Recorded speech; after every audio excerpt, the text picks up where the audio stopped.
आज हम देख लेते हैं क्लाउड फॉर्मेशन। ठीक है, सो क्लाउड फॉर्मेशन एडब्ल्यू का आईएसी टूल है। तो आपने टेराफॉर्म, अगर आपने पढ़ा है, आपने टेराफॉर्म पे काम कर रखा है, तो टेराफॉर्म क्या है? एक आईएसी टूल है, infrastructure as a code tool, which was developed by HashiCorp. ठीक है ना? तो कोड लिखे, एक कोड लिखे, उस कोड को रन करें और मेरे सर्वर प्रोविजन हो जाए, तो बेसिकली उसे हम आईएसी टूल बोलते हैं कि आप कोड लिखो और इंफ्रास्ट्रक्चर प्रोविजन हो जाए। अब यहाँ पर एडब्ल्यूएस वालों ने अपना खुद का क्या बना रखा है? एक ऐसा टूल बना रखा है जिसमें आप कोड लिखो और उस कोड को रन करने पर सिर्फ और सिर्फ किसके सर्वर प्रोविजन होंगे, किसके रिसोर्सेज प्रोविजन होंगे? एडब्ल्यूएस के होंगे। ठीक है ना? तो टेराफॉर्म का एडवांटेज क्या है? टेराफॉर्म तीनों मेजर क्लाउड प्लेटफॉर्म्स को सपोर्ट करता है, एडब्ल्यूएस, जीसीपी और एज्योर। अब इसका डिसएडवांटेज क्या है? क्लाउड फॉर्मेशन भी एक आईएसी टूल है, एक infrastructure as a code tool है। इसमें भी हमें कोड लिखना पड़ेगा, मगर इसके कोड को लिखने के बाद जब आप अप्लाई करोगे, जीसीपी का रिसोर्सेज प्रोविजन नहीं होंगे, एज्योर के रिसोर्सेज प्रोविजन नहीं होंगे, सिर्फ और सिर्फ किसके होंगे? ये एडब्ल्यूएस के रिसोर्सेज प्रोविजन। ठीक है ना? तो इसका डिसएडवांटेज ये है कि ये क्लाउड एग्नोस्टिक नहीं है। एग्नोस्टिक का मतलब होता है कि सभी को सपोर्ट कर जाए। ठीक है ना? So Terraform is a cloud agnostic platform. ठीक है ना? एग्नोस्टिक का मतलब हो गया कि टेराफॉर्म के थ्रू मैं मल्टीपल क्लाउड प्रोवाइडर्स पे काम कर सकता हूं, उनके रिसोर्सेज प्रोविजन कर सकता हूं। मगर क्लाउड फॉर्मेशन में, चूंकि क्लाउड फॉर्मेशन बनाया किसने? एडब्ल्यूएस वालों ने। और एडब्ल्यूएस वाले चाहते हैं कि ज्यादा से ज्यादा उन्हीं का माल बिके। माल बोलने का मतलब ये है कि उन्हीं की सर्विसेज बिके। एडब्ल्यूएस कभी ये नहीं चाहेगा कि मैं जीसीपी के सर्वर बेचूं या जीसीपी के रिसोर्सेज में प्रोविजन करवा दूं। तो उन्होंने उसी इंटेंशन से बनाया है कि basically CloudFormation is an IAC tool developed by AWS to provision AWS resources only. समझ में आया? सो आज हम थोड़ा सा क्लाउड फॉर्मेशन को देखेंगे। ठीक है ना? सो देखते हैं क्लाउड फॉर्मेशन को। यहाँ से हम चैट स्टार्ट किया मैंने, और उसको मैंने बोला I I have AWS account, I have AWS account, and I want to use and provision T T3.micro EC2 instance using cloud formation। मैंने उसको क्या बोला कि भाई मुझे जो है एक T3.micro जो EC2 इंस्टांस है, इलास्टिक क्लाउड कंप्यूटिंग का जो सर्वर है, मुझे प्रोविजन करना है, but I don't want to use Terraform, I want to use only CloudFormation. So here is the step, you can provision T3 micro stuff using cloud formation using simple YAML template। अब उधर आपका Terraform क्या use कर रहा है? Special language use कर रहा है, that is called HCL, HashiCorp language. और इधर ये क्या यूज कर रहा है? कोई भी लैंग्वेज यूज नहीं कर रहा है, it is only using a YAML structure. ठीक है ना? So CloudFormation is not using any specific language, rather it uses a YAML file, it read down all the instruction, and when you apply this instruction, AWS provision your desired resources। ठीक है ना? So basically यहाँ पर ec2.yaml नाम की file बनाई और इसमें कुछ इंस्ट्रक्शंस दिए हुए हैं, और इन इंस्ट्रक्शन को डेफिनेटली हमें क्या करना पड़ता है?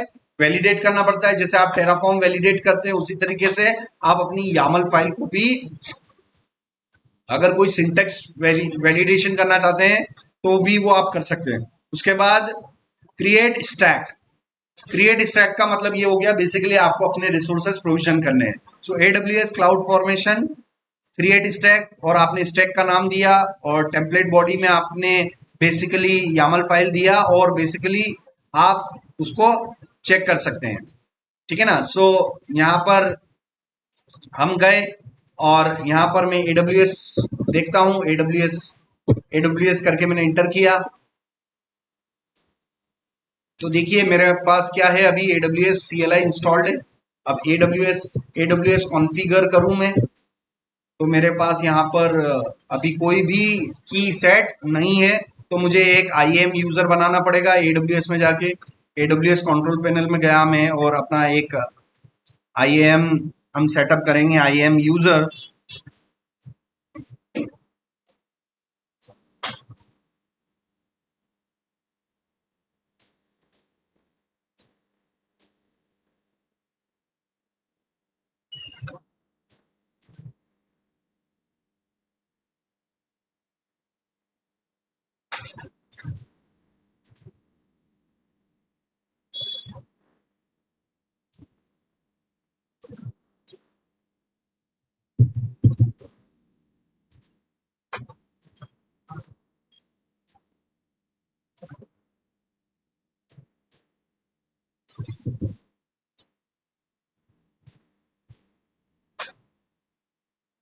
ठीक है, तो मैंने कहां पर गया, मैं बेसिकली यहां पर गया। अब यहां पर आप सर्च कर सकते हो क्लाउड फॉर्मेशन।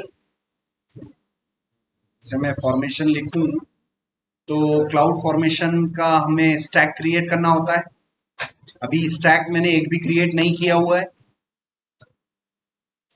ठीक है ना, स्टैक कितना आ रहा है, 0। स्टैक मतलब रिसोर्सेस, क्या क्या प्रोविजन किया है वो सारी लिस्ट यहाँ आ जाएगी। मैं जैसे ही CLI से उस YAML फाइल को रन करूंगा, मैं CLI फाइल बनाऊंगा, YAML फाइल को रन करूंगा, तो यहाँ पर मुझे क्या देखने को मिल जाएगा, एक स्टैक देखने को मिल जाएगा क्लाउड फॉर्मेशन। तो सबसे पहले IAM यूजर में गए, IAM यूजर में गए और हम क्या बनाएंगे, यूजर बनाएंगे with admin access, administrator access. So let's create. और ये यूजर आप डिलीट कर लिया करो, मैंने आपको बोल रखा है बार बार। कोई भी रिसोर्सेस नहीं होने चाहिए चालू कंडीशन में। डीएक्टिवेट भी करना है अपने को कीज, एंड देन कंफर्म किया मैंने, और मैंने डिलीट यूजर किया। क्रिएट यूजर पे क्लिक किया, यूजर नेम ले लेते हैं यहाँ पर आज अनिल डैश क्लाउड फॉर्मेशन। ठीक है ना, इससे ये पता चल जाएगा कि अनिल ने बनाया और वो किस टूल पे काम करना चाहता था, वो क्लाउड फॉर्मेशन पे काम करना चाहता था, ये उसका यूजर है। डायरेक्ट अटैच पॉलिसी, और यहाँ से मैं policy administrator access, administrator access वाली पॉलिसी मैंने अटैच करी इसको। Next, create user. User create होने के बाद मैं जाऊंगा सिक्योरिटी क्रेडेंशियल्स में, create access key, command line, I understand, next, create access key, copy किया, यहाँ पर पेस्ट किया, सीक्रेट की कॉपी किया, यहाँ पर पेस्ट किया, region Asia Pacific south -1 JSON, ये मेरा सेट हो गया। AWS कॉन्फ़िगर किया मैंने, तो मेरे पास वो पुरानी डिटेल्स आ गई है। ठीक है ना, AWS सिक्योरिटी टोकन सर्विस ना, और get caller identity, get caller dash identity, get caller identity. तो ये मेरी कॉलर आइडेंटिटी भी यहाँ पर दिख जाएगी। ठीक है ना, अब मुझे क्या करना है, मुझे एक यामल फाइल प्रिपेयर करनी है, EC2 यामल फाइल प्रिपेयर करनी है। तो भाई मैं आज की डेट का फोल्डर पे काम करूंगा। टी ड्राइव में गया, डेवऑप्स में गया, आज की डेट की फोल्डर बना लिया, MKDIR जून 4_2026 CD जून 4_2026 विम EC2.YAML, और इस पर्टिकुलर फाइल के इंस्ट्रक्शन को हमने लिया और मैंने पेस्ट कर दिया। ठीक है ना, तो यहाँ पर हमारे पास एक YAML का इंस्ट्रक्शन मैंने यहाँ पर पेस्ट कर दिया। ठीक है ना, और मैंने इसको escape: WQ किया, फाइल को सेव किया, और इस फाइल को सेव करने के बाद मैं इस YAML को वैलिडेट करूंगा। AWS cloud formation validate template, AWS cloud formation dash dash help, AWS cloud formation dash dash help. So AWS cloud formation, AWS cloud formation validate template, validate dash template, validate dash template and dash dash template body, template dash body, template body, और हमें क्या लिखना है, file colon slash slash, और EC2.YAML। तो मैंने किया existing EC2 की पेयर, और ये हमारा एक वैलिडेट हो गया है। ठीक है ना, अगर कोई एरर आती तो एरर आ जाती। अब यहाँ पर हम अपना स्टैक क्रिएट करेंगे। अभी आप इस पे जाके अपना क्लाउड फॉर्मेशन का अगर स्टैक चेक करेंगे तो अभी स्टैक 0 है। जब भी स्टैक, AWS का स्टैक कब क्रिएट होता है, जब आप क्लाउड फॉर्मेशन से कोई रिसोर्सेज प्रोविजन कर रहे हो, उसका स्टैक क्रिएट हो जाएगा। ठीक है ना, अगर स्टैक वाले इस लिस्ट में एंट्री आ रही है, मतलब वो रिसोर्सेज कैसे प्रोविजन हुआ है, क्लाउड फॉर्मेशन। ठीक है ना, तो ये प्रैक्टिकल कर करके हम समझ जाएंगे। सो यहाँ पर हम गए AWS CloudFormation create stack, AWS CloudFormation create dash stack, AWS CloudFormation create stack और stack name. So dash dash stack dash name. So मैंने यहाँ पर अपना स्टैक नेम दे दिया, जैसे मैंने अनिल डैश स्टैक बोल दिया, Anil dash stack. And then template हम dash dash template body file colon slash ec2.yaml। And then parameters हम यहाँ पर दे देते हैं, कुछ पैरामीटर्स हम दे देते हैं जो कि हमने उस यामल फाइल के अंदर हमने दे रखा था। और मैं यहाँ पर अपना क्लाउड फॉर्मेशन से EC2 इंस्टांस मैंने, ये देखिए मेरी स्टैक आईडी आ गई और मेरी ऑपरेशन आईडी आ गई। ये मैंने क्या ऑपरेशन किया, AWS में हजारों यूजर्स है, हजारों यूजर्स कुछ ना कुछ करते रहते हैं, तो हर एक यूजर का अपना एक ऑपरेशन आईडी जनरेट हो जाता है, जिससे वो AWS वाले इन्वेस्टिगेट कर लेते हैं कि भाई इस ऑपरेशन आईडी पर कब किसने क्या काम किया। तो ये बेसिकली हमें स्टैक आईडी भी मिल गया और ऑपरेशन आईडी भी मिल गया। अब आपको तुरंत यहाँ जाना है और अपना वो चेक करना है। तो आप देखिए ये अनिल स्टैक वाला एंट्री यहाँ पर आ गया है, मगर किसी कारण से ये क्या हो गया, रोल बैक हो गया। रोल बैक मतलब ऑपरेशन कंप्लीट हुआ कि नहीं हुआ, नहीं हुआ, वो रोल बैक हो गया। मतलब ऑपरेशन चालू हुआ 0%, 10%, 50%, 90%, 99%। अगर इस दौरान कहीं पे भी एक भी फेलियर हुआ तो पूरा ऑपरेशन आपका क्या हो गया, रोल बैक हो गया। तो ये मेरा अनिल स्टैक वाला जो ऑपरेशन है ये सक्सेसफुली रोल बैक हो गया। अब ये रोल बैक क्यों हुआ, ये कोई ना कोई प्रॉब्लम आ गई है, ठीक है ना, तो ये हमें इन्वेस्टिगेट करना पड़ेगा।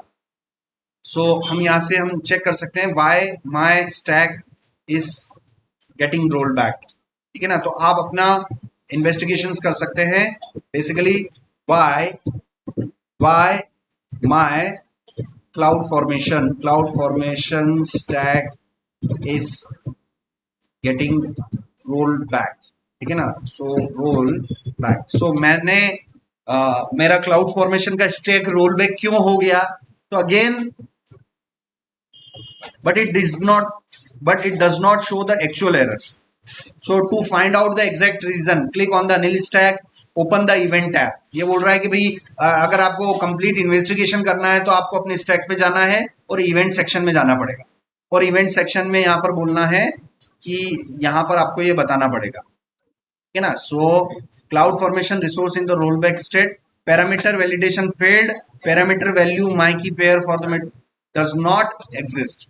तो ये बोल रहा है कि जो लास्ट में आपने क्लाउड फॉर्मेशन क्रिएट करते समय जो पैरामीटर्स दिए थे वो एग्जिस्ट ही नहीं करते। तो क्या पता हमें वो की पेयर शायद उसको हमें करना पड़े, क्रिएट करना पड़े। तो ये इन्वेस्टिगेशन हमें यहाँ पर देते हैं, ठीक है ना। तो ये सारी चीजें हम यहाँ पर करेंगे और उसको पूरा इन्वेस्टिगेट हम करेंगे, ठीक है। सो इन्वेस्टिगेट यहाँ पर हम करेंगे, पैरामीटर वैलिडेशन फेल्ड, ठीक है। सो cloud formation is trying to launch the EC2 instance with a key pair named myKeyPair, but no such key pair exists in your AWS account Mumbai Asia Pacific 1। तो cloud formation क्या कर रहा है, आपके EC2 instance को चालू करने की कोशिश कर रहा है, मगर उसको क्या चाहिए, उसको की पेयर चाहिए और वो की पेयर हमने अभी तक जनरेट ही नहीं किए, ठीक है ना। तो यहाँ पर हम पहला ऑप्शन तो ये हो गया कि आप की पेयर जनरेट कर लें। दूसरा है कि आप अपने SSH की रिक्वायरमेंट ही आप बंद कर सकते हैं, ठीक है ना। तो यहाँ पर हम ये वाला करके देखते हैं, go to your AWS console EC2 left. So यहाँ पर मैं अपने EC2 पर जाता हूँ, इलास्टिक क्लाउड कंप्यूटिंग, और मैं यहाँ पर क्या यूज करूंगा, मैं व्यू डैशबोर्ड पर गया और यहाँ पर हम जाएंगे सिक्योरिटी के अंदर, की पेयर वाले सेक्शन के अंदर। अब की पेयर में हमारे पास इतने की पेयर्स बने पड़े हैं, पहले तो मैं सारे की पेयर्स को यहाँ से क्या कर दूं, डिलीट कर दूं, एक्शंस डिलीट, और यहाँ से मैं इसको डिलीट कर लेता हूँ और मैंने डिलीट किया। अब यहाँ पर मुझे क्या करना है कि की पेयर पे जाके नेम्ड इट एग्जाम्पल अनिल की और डाउनलोड द पैम फाइल,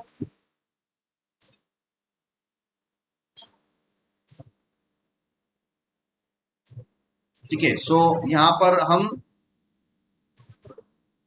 अपना की पेयर जनरेट करेंगे। सो यहाँ से की पेयर मैंने दे दिया, अनिल की नाम से मैंने दे दिया, और मैं यहाँ पर क्या करूंगा, पैम फाइल एक जनरेट करूंगा, ये मेरी पैम फाइल जनरेट हो गई है। अब यहाँ पर बोला जा रहा है कि आप इस फाइल को डाउनलोड कर ले और delete the failed cloud formation stack. तो क्लाउड फॉर्मेशन का जो स्टैक हमने बना रखा है, क्लाउड फॉर्मेशन का जो स्टैक मैंने बना रखा है, उस स्टैक को मैं मैन्युअली डिलीट करना चाहूँ तो मैन्युअली तो अपने मैनेजमेंट कंसोल से तो कर ही सकते हैं, बट टर्मिनल से भी सीखना चाहिए, ठीक है ना। How to delete with terminal, ठीक है ना। So how to delete with terminal, ठीक है। So how to delete with terminal, terminal से डिलीट करने के लिए delete stack, create stack, delete stack, CloudFormation create stack, delete stack. इसी कमांड में मैंने क्या कर दिया, क्रिएट की जगह AWS CloudFormation create stack की जगह डिलीट स्टैक, और लास्ट में आप अपना रीजन भी डिफाइन कर दो, dash dash region Asia Pacific south 1, Asia Pacific south 1। तो मैं टर्मिनल से भी अपने AWS के रिसोर्सेज को मैनेज कर सकता हूं, ठीक है ना। तो ये मेरा हो गया, मैंने अपने टर्मिनल से अपना स्टैक रिमूव किया। अब यहाँ से जाके आप देखेंगे, देखो ये यहाँ से रिमूव हो गया कि नहीं हो गया, बिल्कुल हो गया। चलो अब जाके अब हमें क्या करना है, अब हमें उसको वापस से क्रिएट करना है। Recreate the stack and enter Anil dash key for the key pair parameter, मतलब अब आपको वही अप एरो कमांड चलाइए और इस पूरी कमांड में सब कुछ वो के वही होगा। माई की पेयर की जगह पैरामीटर वैल्यू आपका क्या आ जाएगा, जो आपने की पेयर अभी बना रखा है, ठीक है ना। आपने जो की पेयर बना रखा है, आप EC2 पर जाइए, EC2 पर मैं गया और यहां पर हम जाएंगे अपने नेटवर्क एंड सिक्योरिटीज के अंदर, की पेयर अनिल डैश की नाम से मैंने बना रखी है, अनिल डैश की नाम से मैंने अपना की पेयर वैल्यू दे रखा है, ठीक है ना। और मैं यहाँ पर मैंने इंटर किया तो मेरा ये बन गया। अब मैं क्लाउड फॉर्मेशन में जाके स्टैक चेक कर लूंगा, ये देखो क्रिएशन इन प्रोग्रेस, तो यहाँ पे जाके इवेंट्स चेक करूं। अब इवेंट्स में देखो ये मेरा EC2 इंस्टांस प्रोविजन हो गया। अब मैं यहाँ पे जाके EC2 इंस्टांस देख सकता हूँ, EC2 इंस्टांस, मेरा एक EC2 इंस्टांस प्रोविजन हो जाएगा। डैशबोर्ड पर गया और ये देखिए मेरा एक सक्सेसफुली एक EC2 इंस्टांस T3.micro प्रोविजन हो गया प्रोग्रामेटिकली। तो EC2 क्लाउड फॉर्मेशन में क्या होता है, we need to create a YAML file, we need to write down some instruction, there are some AWS command to apply those YAML files, and we can provision any AWS resources. Now how to destroy these resources, अब ये मेरा resource बन गया। now how to destroy this resource that is Anil dash stack नाम से जो मैंने cloud formation का जो स्टैक बना रखा है उसको मुझे प्रोग्रामेटिकली वो करना है। तो मैं अगेन मैं यहाँ पर डिलीट की यूज कर सकता हूँ, AWS क्लाउड फॉर्मेशन